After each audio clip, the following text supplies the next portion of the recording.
Soal rezeki, konsep ini penting banget, tapi seringkali bikin bingung. Yuk kita bedah bareng. Ada pemahaman yang bikin tenang. Katanya, rezeki kita itu sudah dijamin Tuhan. Simpel kan? Tapi di sisi lain, Al-Quran juga bilang kita cuma dapat apa yang kita usahakan. Nah, di sini mulai kontradiktif. Dan ini yang bikin pusing, kenapa ya ada orang yang jauh dari Tuhan tapi kelihatannya makmur banget?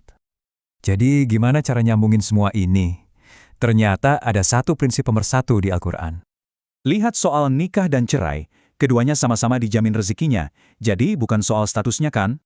Katanya sedekah melipat gandakan rezeki. Tapi, yang lalai sama Tuhan juga bisa dikasih kelimpahan duniawi. Orang takwa dijanjikan rezeki tak terduga. Tapi, karunia Tuhan itu ternyata buat semua orang, takwa atau tidak. Kelihatannya bertentangan semua ya, tapi sebenarnya ada satu benang merah yang nyambungin semuanya. Apa itu? Jawabannya, usaha. Al-Quran itu tegas banget, kita cuma dapat apa yang kita kerjakan. Tapi ini bukan sembarang kerja keras ya, ini namanya ikhtiar, usaha yang sadar dan punya tujuan. Bahkan Maryam setelah melahirkan pun disuruh goyangin pohon kurma. Usaha sekecil apapun itu penting. Oke, jadi kuncinya usaha. Terus, usaha yang kayak gimana sih yang paling efektif? Usaha kita itu harus fokus ke dua jalur, hubungan dengan Tuhan dan hubungan dengan sesama manusia. Dan ini kuncinya, dua-duanya harus seimbang. Kalau salah satu diabaikan, fondasi rezeki kita bisa goyah. Nah, yang menarik, kedua hubungan ini ternyata berdiri di atas fondasi yang sama. Coba kita lihat. Fondasi paling dasarnya adalah iman, keyakinan. Di atasnya baru dibangun amal soleh atau perbuatan baik.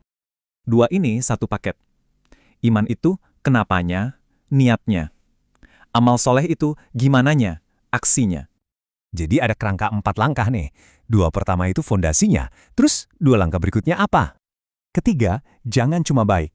Jadilah seorang muhsin, yaitu orang yang berbuat baik dengan kualitas terbaik. Dan terakhir, wasilah. Maksudnya, jangan pernah puas, terus cari jalan baru untuk dekat sama Tuhan. Jadi, habis salat dan sedekah, ngapain lagi? Kita didorong untuk aktif cari langkah selanjutnya. Contoh paling jelasnya itu umroh.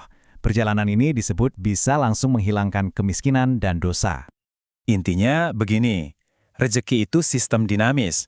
Akarnya dari iman, lalu tumbuh lewat amal soleh dan usaha. Ini semacam ekonomi spiritual yang terus bergerak. Nah, pertanyaannya, jalan baru apa yang akan Anda cari hari ini?